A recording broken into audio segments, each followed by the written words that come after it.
오늘 말씀의 제목은 우리의 주인이신 하나님입니다. 하나님이 우리의 주인이시면 우리는 어떤 신분이겠습니까? 청직이죠. 우리의 주인, 하나님 우리의 주인이시고 또 우리는 그분의 청직이라는 것입니다. 사실 우리의 것이 없고 우리 주인의 것을 다 빌려 쓰는 것이고 잠깐 주인이 마련해 준 그 집에서 살면서 또 주인이 주신 일터에서 또 일을 하고 또 주인이 맺어준 사람들을 만나서 함께 가정도 이루고 또 자녀도 낳고 그렇게 살다가 때가 되면 이제 그만 나는 청직의 일을 그만하라 하면 다시 돌아가는 것이 우리의 인생이라는 것입니다. 그것을 알지 못한 이스라엘 백성들의 이야기가 오늘 본문에 나와 있습니다. 오늘 아침 말씀에는 예수님께서 자기를 위협하고 죽이려 하는 예루살렘에 들어가서 일어난 일 두 가지가 나오고 있습니다. 하나는 종교 지도자들이 예수님께 당신은 무슨 권위로 성전에서 이런 일을 하느냐 질문한 것에 대해서 예수님께서 지혜롭게 답변한 것입니다. 참 복음서를 볼 때마다 한 번씩 놀라는 것은 참 예수님께서 이 피해갈 수 없는 이 올가매와 같은 질문 앞에서도 지혜롭게 그 길을 찾아가시는 것을 봅니다. 종교 지도자들이 예수님을 고소하기 위해서 동전을 가져와서 이것이 이게 가이사의 것입니까? 또 누구의 것입니까? 라고 하면서 말할 때 성전을 세금을 내는 것을 말할 때 예수님께서 말씀하실 때 가이사의 것은 가이사에게 또 하나님의 것은 하나님에게 드리라 하는 걸 보면 피해갈 수 없는 그런 상황인데 예수님 참 지혜롭게 말하고 또 가늠하다 붙잡힌 여인을 이렇게 데려와서 예수님 고소하려고 할 때 너희 중에 죄 없는 자가 먼저 돌로 치라. 참 이 가늠하다 붙잡힌 여인에 대해서 이걸 어떻게 해야 합니까? 라고 물을 때 이걸 풀어주라고 해도 문제고 돌로 치라고 해도 문제인데 너희 중에 죄 없는 자가 먼저 돌로 쳐라. 그렇게 말씀 한마디만 했는데 아무도 말을 할 수 없었고 다 떠나갔다고 하지 않습니까? 참 예수님은 참 지혜로우신데 이제 세월이 지나면서 요즘에 생각하는 것은 이 예수님의 지혜를 가지면 얼마나 좋을까. 참 복잡한 그 인생의 문제들이 있을 때 지혜가 부족해서 우리가 어려움을 당하는데 이 지혜를 가지면 참 하나님의 일을 하기도 참 수월할 텐데 하는 생각을 합니다. 아무튼 그 종교 지도자들이 예수님을 또 올무로 걸어서 넘어뜨리려고 할 때 예수께서 지혜롭게 답변한 것인데 어제 우리가 봤던 내용 곧 예수님께서 성전에서 장사하는 이들을 쫓아내고 성전의 기능을 바로 세워야 한다. 이 성전은 만민이 기도하는 집이다라는 것을 말하는 것에 대해서 그 성전 안에 있는 지도자들이 누가 당신에게 이런 권위를 주었느냐, 예수님이 행하시는 이 권위에 대해서 문제 삼은 것입니다. 당신이 누구이기에 또 누가 당신에게 이런 권위를 주었기에 이 화려하고 또 이 우리가 세운 이런 종교 제도 이런 성전에서 당신 마음대로 이렇게 행하느냐라는 것입니다. 사실 우리 주 예수님은 인간의 몸을 입고 오신 하나님의 아들이시기에 당연히 성전의 주인입니다. 성전은 누구를 위해서 있습니까? 하나님을 위해서 지은 집이죠. 하나님께 예배하고 하나님을 섬기기 위해서 있는 것입니다. 예수님은 하나님의 아들이시기 때문에 당연히 성전의 주인이시죠. 그렇지만 그들은 예수를 알지 못했습니다. 이에 대해 예수님은 자신의 답변을 이렇게 또 다른 질문을 던짐으로 말씀하고 있는 것이에요. 세례 요한이 요단강에서 백성들에게 이 세례를 베푸는데 그 회개의 세례를 베풀었죠. 이 세례 요한의 이런 일이 누구로부터 왔느냐, 그는 무슨 권위로 이런 일을 하겠느냐라고 물은 것입니다. 이 질문의 배후에는 예수님이 지금 이렇게 말씀하는 것 같습니다. 하나님께서 세례 요한을 보내셔서 그 일을 하게 하신 것처럼 나도 성부 하나님께서 보내셔서 이 일을 하고 있는 것이다 라는 이런 뜻이 함축되어 있는 것이에요. 그런데 그 당시 이 성전 지도자들은 자신들이 불리해질 것 같으니까 세례 요한이 하나님이 보내신 선지자임을 알면서도 침묵해 버린 것입니다. 그리고 그 문제를 이렇게 덮어버리고 지금 가려고 하는 것이죠. 그리고 그 다음 내용은 예수님께서 비유로 큰 포도원을 만들어 농부들에게 맡기고 떠난 한 주인의 이야기를 하고 있지요. 그 내용인즉슨 한 사람이 포도원을 만들었는데 산 울타리를 치고 즙자는 틀도 갖다 놓고 망대도 세워놔서 참 이제 이 포도원다운 한마디로 고급 포도원을 만들어 놨어요. 오늘 말씀 가만히 생각해 보면 그 주인이 꽤 부자인 주인이고 유력한 사람임을 알 수 있는데 그 포도원을 만들었는데 산 울타리도 치고 또 즙자는 틀도 갖다 놓고 이런 무슨 장사를 하든지 농사일을 하더라도 무슨 기계가 있어야 되는 거 아니에요? 그런 걸 갖다 놓고 또 망대까지 세워서 그 포도원을 잘 경영할 수 있는 모든 이 환경을 다 만들어 놓았다는 것입니다. 그리고 나서 주인의 어떤 사정이 있어서 타국으로 가게 돼서 이것을 소작할 사람에게 맡겨야 되겠다 하고 소장할 농부들을 이렇게 불러 세우고 그들에게 맡기고 타국으로 떠났다는 것입니다. 그 다음에 수확철이 되어서 소작농들에게 소출 얼마를 받아야 되지 않을까 해서 한 종을 보냈는데 그 농부들이 이 종을 보더니 잡아서 심히 때려서 보낸 것입니다. 다시 다른 종을 보냈더니 이제는 이번에도 때리고 또 심히 이제 모욕을 줘서 보냈던 것입니다. 주인의 마음이 많이 상했겠죠. 아니 왜 이러지? 그들이 어려울 때 내가 이 포도원을 세워서 그들이 일할 수 있는 기회도 주고 가정을 이렇게 살아갈 수 있는 그런 것들도 내가 환경을 만들어줬는데 이 사람들이 왜 이렇게 배은망덕으로 행동을 하는 거야? 이런 생각을 했을 것입니다.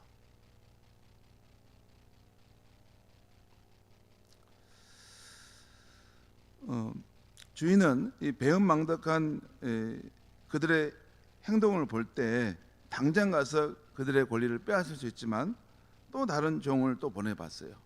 근데 또 다른 종들을 계속 보내도 이번에는 박해하고 죽이기까지 하는 것입니다. 마지막으로 이 주인이 고심 끝에 이걸 어떻게 해야 될까? 이 잘못된 이런 삶의 태도를 어떻게 고칠까?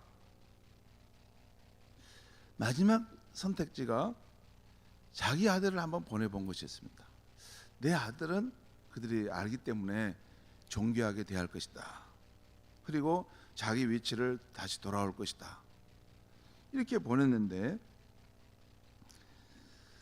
그런데 이 농부들은 그 주인의 아들을 보자 이 사람은 상속자니 이 사람을 죽이면 이 포도원이 우리의 될 것이다. 우리의 것이 될 것이다 하면서 그 아들을 죽이고 포도원 밖으로 내던졌다는 것입니다.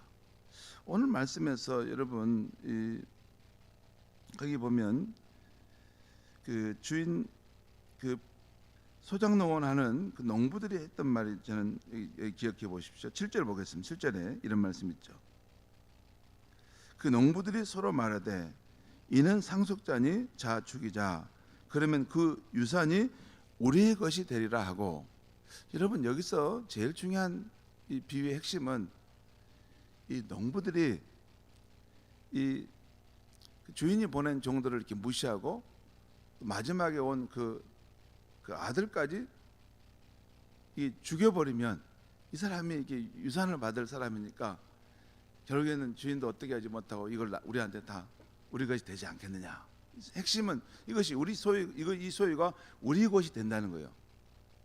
여기에 이 농부들의 모든 행동의 주인, 이 원인은 이 소유가 우리의 것이 되는 것이에요. 우리 것이 되는 거예요. 이 비유의 키는 여기에 있어요. 이 소유가, 이 유산이 우리의 것이 될 것이다. 우리의 것이 될 것이다. 어리석은 농부들이죠. 그렇게 한다고 해서 자기 것이 되는 게 아닙니다. 그래서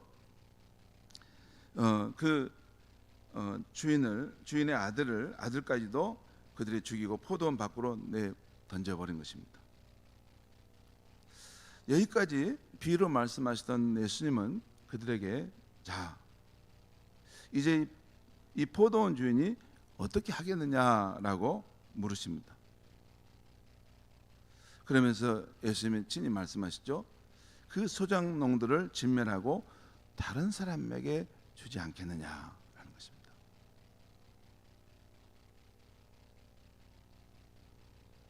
자신이 이 소작농임을 망각하고 주인의 권리를 인정하냐고 빼앗으려고 하는 그런 자들과 어떻게 주인이 함께 할 수 있겠느냐 하는 말씀이죠. 성도 여러분, 오늘 예수님의 이 비유는 구약 성경에 나오는 이스라엘의 배반 역사 전체를 말한 것이라고 할 수 있습니다.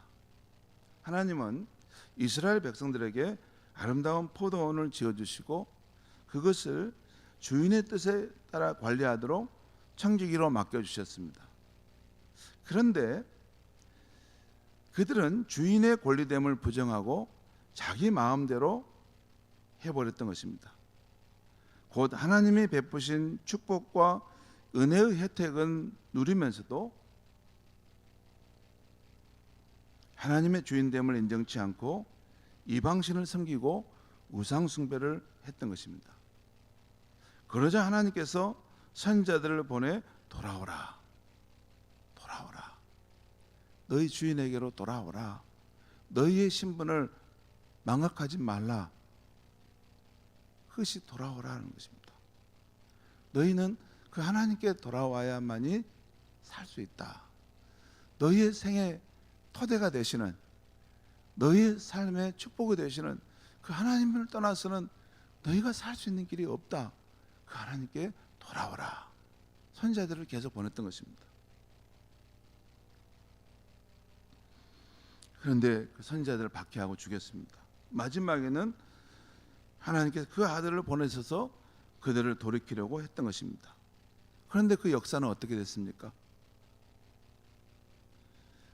그들은 하나님의 주인됨을 부정하고 자신들이 주인되기 위해서 그 하나님의 아들까지 십자가에 못 박아 죽인 것입니다. 그리고 또 역사는 어떻게 됐습니까? 그 아들은 무력하게 십자가에 죽임을 당하는 것 같았지만 사실 자신에게 원수된 그들을 사랑하사 죄와 죽음의 심판에서 구원하시기 위해서 대신 죽으셨던 것입니다. 그리고 장사된 지 사흘 만에 부활하셔서 하늘과 땅의 모든 권세를 가지신 만왕의 왕 만주의 주가 되신 것을 나타내신 것입니다. 성도 여러분, 이 예수님의 이 비유 이야기는 이 구약 성경에 나오는 이스라엘 백성에 대한 이야기이기도 하지만 또한 성경 전체에서 보여주는 인류 역사에 대한 이야기입니다. 하나님께서 모든 만물을 창조하시고 또 우리의 생명도 지으시고 또 우리가 살아갈 수 있는 환경도 다 허락하셨는데, 그리고 우리가 하나님의 뜻을 따라 살아갈 청지기로 살도록 우리를 부르셨는데 하나님의 주인됨을 부정하고 내가 주님을 행세하며 살아가는 삶의 방식을 말하는 것입니다. 예수님이 오신 것은 왜 오셨을까요? 우리의 인생에 주인이 있다는 것입니다. 우리가 살고 있는 이 생명, 우리가 누리고 있는 모든 그러한 것들은 다 우리의 인생의 주인이신 하나님께서 우리에게 베푸신 것으로 우리가 누리는 것입니다. 사실 여러분 실제 그렇습니다. 우리 장로님 계시고 바다를 또 이게 경영하시기도 하고 또 농사를 짓는 분도 계시지만 그 바다와 그 땅이 다 누구 것입니까? 거슬러 올라가면 우리의 것은 아무것도 없습니다. 하나님께서 그것을 다 지어놓은 것을 인간들끼리 이리저리 이렇게 주고받고 권리 행사를 한 것뿐이지 다 그것은 창조주 하나님께서 지어놓으신 것, 그 안에서 우리가 하나님 주신 생명을 가지고 또한 누리고 살고 있는 것입니다. 오늘 아침 우리가 꼭 기억할 것 한 가지만 말씀드리려고 합니다. 예수를 구주로 믿는 우리는 우리의 인생의 주인이 하나님이시라는 것, 또 우리의 삶의 주권이 하나님께 있음을 진정으로 알고 믿는 사람이라는 것입니다. 성도 여러분, 우리는 우리 삶의 주인은 하나님이라는 것, 우리는 그분의 뜻을 따라 그분을 섬겨야 될 청직이라는 것, 절대 이것을 잊어서는 안 됩니다. 오늘도 우리가 누리는 생명, 건강, 가정, 일터, 우리가 살아가는 삶의 환경 등이 이 모든 것이 우리 인생의 주인 되신 하나님께로부터 주어진 선물이며 은혜임을 인정하며 감사하며 살 수 있기를 바랍니다. 우리 주 하나님의 영광을 위해서 사는 그런 날이 될 수 있기를 바랍니다. 기도하겠습니다. 하나님 아버지, 오늘 이 아침에 우리의 인생의 참 주인이 누구신지, 또 우리가 살아가는 이 삶의 터전과 또 우리의 생명과 이 환경이 누구로부터 온 것인지를 다시 한번 일깨워 주셔서 감사합니다.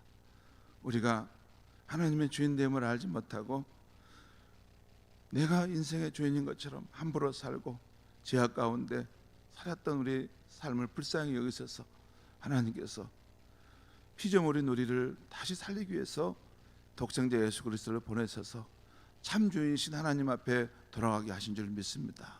오늘 아침 다시 한번 하나님 앞에 기도할 때 하나님이 나의 참 주인이시고 예수님이 우리의 진정한 구주이심을 고백하며 오늘도 모든 일에 감사하고 주님의 뜻을 따라 살아가는 선한 청지기가 되겠다고 결단하는 이 아침이 될 수 있게 하여 주시옵소서.